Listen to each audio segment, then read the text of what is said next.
हमारे इस YouTube channel के सेगमेंट फास्ट न्यूज में आप तमाम का इस्तकबाल है। इस वीडियो में आप देख सकते हैं कम मिनटों में बहुत ज्यादा खबरें। तो आइए शुरू करते हैं वीडियो को और देखते हैं आज की ताजा तरीन खबरें।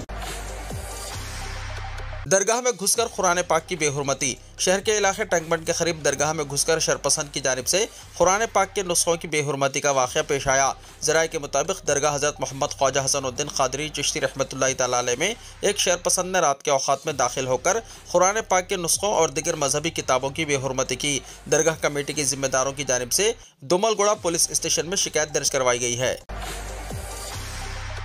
शहर में गुर्दों की तब्दीली का रैकेट बेनकाब। शहर के इलाके सरूर नगर में गैर कानूनी तौर पर गुर्दों की तब्दीली के रैकेट को महकमा सेहत और पुलिस ने बेनकाब किया। सरूर नगर इलाके में वाक़ एक प्राइवेट मल्टी हॉस्पिटल में गुर्दों की तब्दीली के ऑपरेशन किए जा रहे थे। कल शाम इत्तला मिलते ही LB Nagar ACP Krishnaiah, Rangareddy, district medical and health officer Venkateshwarlu और दिगर ओहदेदारों ने हॉस्पिटल पर धावा किया। पुलिस को पता चला कि यहाँ दिगर इलाकों के डॉक्टर्स के जरिए मरीजों के गुर्दों की तब्दीली के ऑपरेशन किए जा रहे हैं। यहाँ मौजूद 4 मरीजों से ओहदेदारों ने पूछताछ की, जिनमें से 2 का ताल्लुक तमिलनाडु और दिगर 2 का कर्नाटका से बताया गया है। तमिलनाडु से ताल्लुक रखने वाली 2 खवातीन ने गुर्दों का अतिया दिया, जबकि कर्नाटका के मरीजों के पेवंदकारी के ऑपरेशन किए गए। इन 4 मरीजों को इलाज के लिए गांधी हॉस्पिटल मुंतकिल किया गया। ज़राए से मालूम हुआ है कि 6 महीने पहले इस हॉस्पिटल का इफ्तिताह हुआ, जहां 2 डॉक्टर्स की मदद से मामूली ऑपरेशन किए जाते थे, लेकिन अचानक गुर्दों की तब्दीली के ऑपरेशन यहां अंजाम दिए जाने लगे। कार्रवाई के बाद district medical and health officer Venkateswarlu ने बताया कि हॉस्पिटल को मोहरबंद कर दिया गया है, जबकि सरूर नगर पुलिस ने हॉस्पिटल के मैनेजिंग डायरेक्टर समंतचारी और हॉस्पिटल के अमले को गिरफ्तार करने की तस्दीक की। मज़ीद तहकीकात जारी है। तेलंगाना में यूनिलीवर के 2 मैन्युफैक्चरिंग यूनिट्स के क़याम से इत्तेफाक। तेलंगाना हुकूमत को वर्ल्ड इकोनॉमिक फोरम के इजलास में आज उस वक्त पहली कामयाबी मिली जब यूनिलीवर ग्लोबल कंपनी ने तेलंगाना में मैन्युफैक्चरिंग यूनिट के क़याम से इत्तेफाक करते हुए याददाश्त मुफाहिमत पर दस्तखत किए हैं। चीफ मिनिस्टर रेवंत रेड्डी ने यूनिलीवर ग्लोबल के चीफ एग्जीक्यूटिव ऑफिसर को कामारेड्डी जिले में पॉम ऑयल मैन्युफैक्चरिंग यूनिट और हैदराबाद में बॉटल कैप्स मैन्युफैक्चरिंग यूनिट के क़याम की कामयाब तरगीब दी। यूनिलीवर दुनिया भर में FMCG ब्रांड्स के अशिया के लिए शोहरत रखती है और तेलंगाना में पहली मरतबा ये कंपनी अपना यूनिट कायम करेगी। कंपनी के चीफ एग्जीक्यूटिव ऑफिसर और दीगर ओहदेदारों ने तेलंगाना में 2 अलहदा मैन्युफैक्चरिंग यूनिट्स के क़याम से इत्तेफाक किया है। हिंदुस्तान में ये कंपनी हिंदुस्तान लीवर के तहत कारोबार कर रही है और तेलंगाना में अभी तक कोई यूनिट कायम नहीं किया गया। रुकने पार्लियामेंट एटेल्ला राजेंद्र ने रियल एस्टेट ब्रोकर को थप्पड़ मार दिया। रियासत तेलंगाना में बीजेपी के हल्के मलकाजगिरी के रुकने पार्लियामेंट एटेल्ला राजेंद्र ने रियल एस्टेट ब्रोकर को सरेआम तमाचा रसीद कर दिया। रुकने पार्लियामेंट ने जिले के पोचाराम म्यूनसिपालिटी के ईकाशीला नगर का दौरा किया, जहां एक रियल एस्टेट ब्रोकर की जानिब से गरीबों की ज़मीनों पर कब्जा करने और इनको मुश्किलात में डालने की शिकायत की गई। इस पर राजेंद्र ने गुस्से में आकर रियल एस्टेट के कारोबारी पर हमला किया। इस दौरान MP के हामियों और मुतासरीन ने भी रियल एस्टेट ब्रोकर की पिटाई कर दी। ज़राए से मालूम हुआ है कि रियल एस्टेट ब्रोकर्स यहाँ मनसूखशुदा ईकाशीला वेंचर में सादा लोह अफराद को प्लॉट्स फरोख्त कर रहे हैं। इस कार्रवाई का वीडियो अब सोशल मीडिया पर वायरल हो चुका है।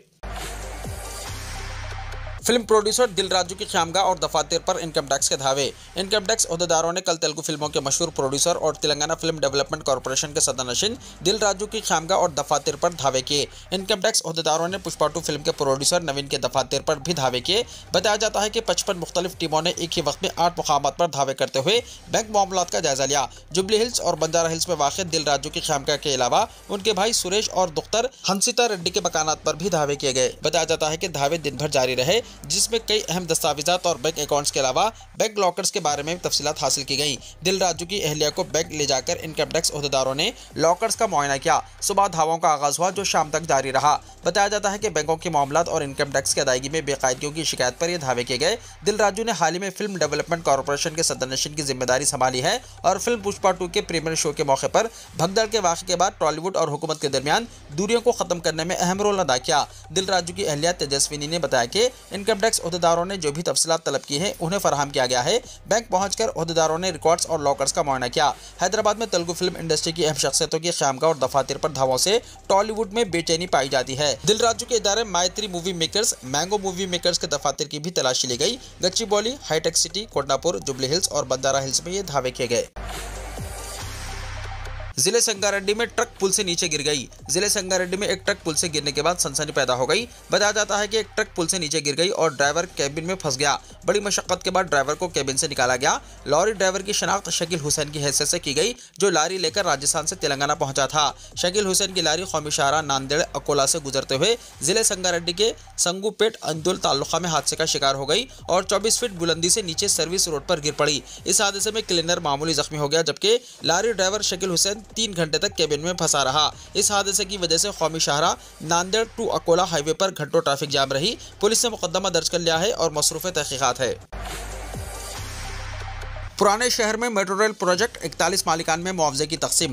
पुराने शहर में मेट्रो रेल के तामीरी कामों का आगाज हो चुका है। जिन मुतासरीन ने मुआवजा लेने से इत्तेफाक किया है, इन्हें मुआवजा फराहम करने के बाद इनकी जायदादों की इन्हदामी कार्रवाई शुरू हो गई। वाज़ेह है कि हुकूमत ने महात्मा गांधी बस स्टेशन तक Chandrayangutta 7.5 kilometre metro line तामीर करने का फैसला किया है। 7.5 किलोमीटर तवील रास्ते में तकरीबन 1100 जायदादों को हुसूल अराजियात के तहत लेने का फैसला किया है और यह अमल मुख्तलिफ मरहलों में जारी है। हाल ही में कलेक्टर हैदराबाद ने 34 जायदादों के 21 मालिकीन में पहले मरहले के तौर पर चेक तकसीम किए। फी मुरब्बा गज अराजी के लिए 81,000 रुपये मुआवजा मुकर्रर किया गया है। जिन लोगों ने इससे इत्तेफाक किया, इनमें मुआवजे की रकम बशकल चेक हवाले की गई और वो अपनी जायदादों को खाली कर रहे हैं, जहां इन्हदामी कार्रवाई का आगाज कर दिया गया। मोगलपुरा अलीजा कोटला के रास्ते पर इस वक्त इन्हदामी कार्रवाई जारी है। ओहदेदारों को तवक्को है कि यह अमल मार्च के महीने तक मुकम्मल हो जाएगा। कुछ मालिकीन जायदाद मेट्रो ट्रेन की तामीर में ताउन तो करना चाहते हैं, मगर वो मुआवजे की रकम में इजाफे का मुतालबा कर रहे हैं। चीफ मिनिस्टर रेवंत रेड्डी ने पुराने शहर की तरक्की पर खुसूसी तवज्जो मरकूज की है, जिसमें मेट्रो रेल भी एक प्रोजेक्ट है। इख्तिदार हासिल करते ही चीफ मिनिस्टर रेवंत रेड्डी ने पुराने शहर के इस प्रोजेक्ट की रूट में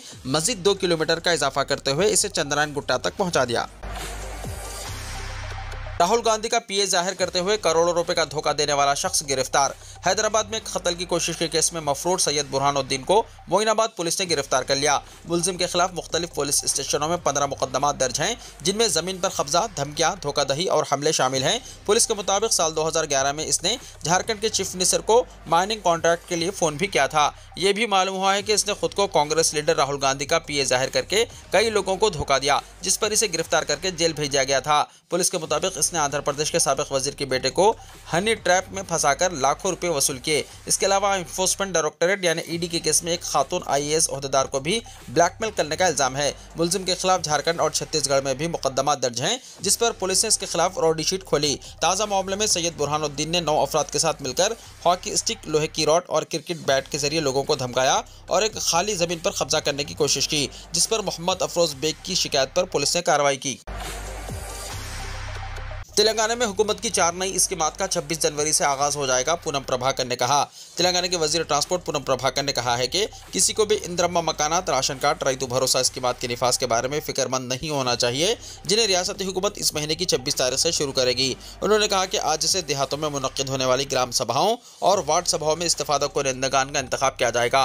एक बयान में उन्होंने कहा कि जो अफराद अहल है लेकिन स्कीमात के लिए मुंतखब नहीं हुए हैं, वो ग्राम सभा में दरख्वास्त दाखिल करें। उन्होंने कहा कि स्कीमों के बारे में अपोजिशन जमातों के बयानात पर यकीन नहीं करना चाहिए। उन्होंने गुज़िश्ता 10 सालों में एक भी राशन कार्ड जारी न करने पर पिछली हुकूमत पर तनकीद की। उन्होंने कहा कि इसी महीने मज़ीद 4 स्कीमें शुरू की जाएंगी। उन्होंने आवाम को मशवरा दिया कि वो हौसला शिकनी ना करें, क्योंकि स्कीमात हर उस शख्स पर लागू होती हैं जो अहल हैं। बीजेपी के राजा सिंह का नुमाइश को शहर से बाहर मुंतकिल करने का मुतालबा।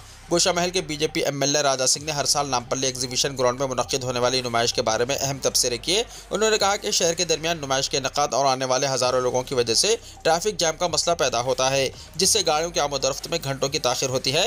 राजा सिंह ने माजी में नुमाइश के दौरान पेश आने वाले आतिशदगी के वाक़यात को याद करते हुए कहा कि महदूद जगह की वजह से ऐसे हादसात की सूरत में नुकसान ज़्यादा हो सकता है। उन्होंने मुतालबा किया है कि नुमाइश को शहर से बाहर किसी वसी इलाके में मुंतकिल किया जाए। उन्होंने वज़ीर आला रेवंत रेड्डी से दरख्वास्त की कि नुमाइश को हैदराबाद के बाहर 100 से 200 एकड़ की ज़मीन पर मुनक्किद किया जाए। उन्होंने नुमाइश में पार्किंग के नाम पर भारी चार्जेस वसूल करने पर भी एतराज़ किया। राजा सिंह ने कहा कि कार पार्किंग के लिए 150 रुपये लेना मुनासिब नहीं है। उन्होंने इल्ज़ाम लगाया कि पार्किंग लॉट्स के अलॉटमेंट में भी बड़ी बदउनवानी हो रही है। उन्होंने सवाल किया कि क्या इन पार्किंग चार्जेस के लिए कोई टेंडर तलब किया गया था। राजा सिंह ने वाज़ेह किया है कि ज़िले कलेक्टर ने इनसे पार्किंग चार्जेस के बारे में कोई मुशावरत नहीं की। उन्होंने मुतालबा किया कि नुमाइश आने वालों के लिए मुंतज़मीन मुफ्त पार्किंग की सहूलत फराहम करे और कहा कि सरकारी ज़मीन पर पार्किंग फ़ीस वसूल करना गैर मुनासिब है। उन्होंने हुकूमत से दरख्वास्त की कि सरकारी ज़मीन पर मुफ्त पार्किंग की सहूलत फराहम की जाए। ये मामला नुमाइश के इनेकाद के तरीक़े और आवाम को पेश आने वाली मुश्किलात पर तवज्जो दिलाने के लिए एक अहम कदम समझा जा रहा है। बैंक ऑफ बड़ौदा में 1267 जायदादों पर तकर्रुरात। बैंक ऑफ बड़ौदा ने 1267 आसामियों पर तकर्रुरात के लिए दरख्वास्त दाखिल करने की आखिरी तारीख 27 जनवरी 2025 तक बढ़ा दिया। क़ब्ल अज़ीं आखिरी तारीख 17 जनवरी 2025 थी। ख्वाहिशमंद और अहल उम्मीदवार असिस्टेंट मैनेजर ऑपरेशंस यानी AMO और दीगर ओहदों के लिए बैंक ऑफ बड़ौदा की सरकारी वेबसाइट bankofbaroda.in के जरिए दरख्वास्त दाखिल कर सकते हैं। जनरल, EWS और OBC कैटेगरीज के उम्मीदवारों को 600 रुपये फीस अदा करनी होगी, जबकि PWD, SC, ST और ख़वातीन उम्मीदवारों के लिए फीस 100 रुपये होगी। तफसीली अहलियत के मियार, तनख्वाह के स्केल और दीगर मालूमात सरकारी नोटिफिकेशन में मौजूद हैं। बैंक ऑफ बड़ौदा मुख्तलिफ स्पेशलिस्ट ऑफिसर के ओहदों के लिए पुरकशिश तनख्वाह के स्केल के साथ मखलूआ आसामियों पर तकर्रुरात कर रहा है। मखलूआ आसामियों में agriculture marketing officer, agriculture marketing manager, manager sales, senior manager, credit analyst, head SME cell, technical officer, civil engineer, cloud engineer और दीगर शामिल है। सैफ अली खान हॉस्पिटल से डिस्चार्ज, पहुंचे घर। बॉलीवुड के मारूफ अदाकार सैफ अली खान को कल मुंबई के लीलावती हॉस्पिटल से डिस्चार्ज कर दिया गया और वो बखैर आफियत अपने घर वापस पहुंच गए। अदाकार पर 16 जनवरी की सुबह कातिलाना हमला किया गया था, जिसके बाद इन्हें हॉस्पिटल में शरीक किया गया था। हॉस्पिटल के डॉक्टरों ने कल सुबह बताया था कि सैफ अली खान की हालत अब बेहतर है और इन्हें मजीद इलाज के लिए हॉस्पिटल में रहने की जरूरत नहीं। डॉक्टरों ने कहा था कि अगर इनके अरकान खानदान इन्हें घर ले जाना चाहते हैं तो कोई मसला नहीं है। इसके बाद सैफ अली खान को घर ले जाने के इंतजाम शुरू कर दिए गए। सैफ अली खान की बीवी करीना कपूर ने सख्त सिक्योरिटी के दरमियान इन्हें घर पहुंचाया। सैफ अली खान पर 16 जनवरी को हमलावर ने चाकू से हमला किया था, जिसमें वो शदीद जख्मी हो गए थे। इनकी गर्दन और रीढ़ की हड्डी में शदीद चोटें आईं। लीलावती हॉस्पिटल पहुंचने के बाद सैफ अली खान की सर्जरी की गई, जिसमें डॉक्टरों ने उनकी रीढ़ की हड्डी में फंसी हुई नुकीली चीज निकाली। सर्जरी के बाद इन्हें ICU में मुंतकिल किया गया और फिर 17 जनवरी को इन्हें नॉर्मल वार्ड में मुंतकिल कर दिया गया।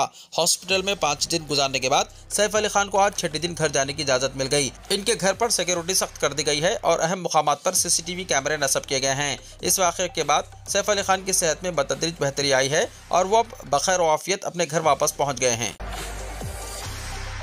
छत्तीसगढ़ में इनकाउंटर, 14 माओ नवाज हलाक।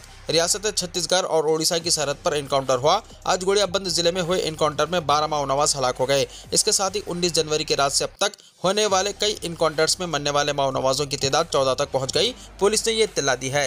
माओ नवाजों के खात्मे के लिए सरहदी अजला गोड़ियाबंद और नौपड़ा में छत्तीसगढ़ और उड़ीसा की पुलिस CRPF के दस्तों के साथ मिलकर खुसूसी ऑपरेशन कर रहे हैं। इस दौरान हुए इनकाउंटर में जुमला 2 माओ नवाज हलाक हुए और सुबह के वक्त किए गए सर्च ऑपरेशन में मजीद 12 नाशें बरामद हुई। पुलिस ने यह भी बताया कि हलाक होने वालों की तादाद में इजाफे का इम्कान है। मुकामी वाक़े से हथियार भी जब्त किए गए हैं। इस इलाके में अभी सर्च ऑपरेशन जारी है, जिसमें 1000 तक सिक्योरिटी अमला शामिल है। बीजेपी के विकसित दहली संकल्प पत्र 2 में तलबा और मुलाजिमीन के लिए बड़े ऐलानात। बीजेपी ने दहली असेंबली इंतखाबात के लिए मंशूर का दूसरा हिस्सा आज जारी किया। साबिक़ मरकजी वज़ीर अनुराग ठाकुर ने तरक्की याफ्ता दहली संकल्प पत्र 2 जारी किया। इस मौके पर दिल्ली में हुक्मरान आम आदमी पार्टी के घोटालों की तहकीकात के बारे में बात करते हुए उन्होंने कहा कि हम जो कहते हैं वो करते हैं। मोदी की गारंटी है कि दिल्ली में हर गारंटी पूरी होगी। बीजेपी ने अपने संकल्प पत्र 2 में तलबा के हवाले से एक बड़ा ऐलान करते हुए कहा कि वो दिल्ली में ज़रूरतमंद लोगों के बच्चों को KG से PG तक मुफ्त तालीम फराहम करेगी। इसके अलावा मुकाबला जाती एग्जाम्स की तैयारी के लिए 15,000 रुपये दिए जाएंगे। तुर्किया की होटल में लगी भयानक आग, 66 हलाक, दर्जनों जख्मी। तुर्किया के इलाके बोलो में वाक़ एक होटल में लगने वाली भयानक आग ने 66 अफराद की जान ले ली, जबकि 51 से ज़्यादा अफराद शदीद जख्मी हुए हैं। ये वाक़या गुज़िश्ता रात के दौरान पेश आया, जब 12 मंजिला होटल कारतालाकाया के रेस्टोरेंट में अचानक आग लग गई, जो तेज़ी से होटल की दीगर मंजिलों तक फैल गई। तुर्क हुक्काम के मुताबिक यह हादसा तुर्किया के शुमाल मगरबी सूबे बोलो के पहाड़ी इलाके कोरुगुलू में पेश आया। होटल में मौजूद 238 अफराद में से कुछ ने जान बचाने के लिए खिड़कियों से छलांग लगा दी, जबकि दिगर को फौरी तौर पर रेस्क्यू किया गया। आग बुझाने की कोशिशों में कई घंटे लगे और आखिरकार तुर्क वजारत दाखिला ने तस्दीक की कि आग पर काबू पा लिया गया है। जख्मियों को करीबी हॉस्पिटल्स में मुंतकिल कर दिया गया है, जहां इनका इलाज जारी है। तहम आग लगने की वजह अभी तक सामने नहीं आ सकी और हुक्काम ने इस मामले की तहकीकात शुरू कर दी है। इस दिल दहला देने वाले हादसे ने तुर्किया के अवाम को शदीद सदमे में मुब्तला कर दिया है और दुनिया भर में इस सानहे पर गहरी तशवीश का इजहार किया जा रहा है। वीडियो को लाइक शेयर कीजिए और हमारे इस YouTube चैनल को सब्सक्राइब करते हुए इसके बेल आइकॉन को भी प्रेस कर लीजिए, ताकि ऐसी ही ताज़ा तरीन खबरें आइंदा भी आपको मिलती रहें।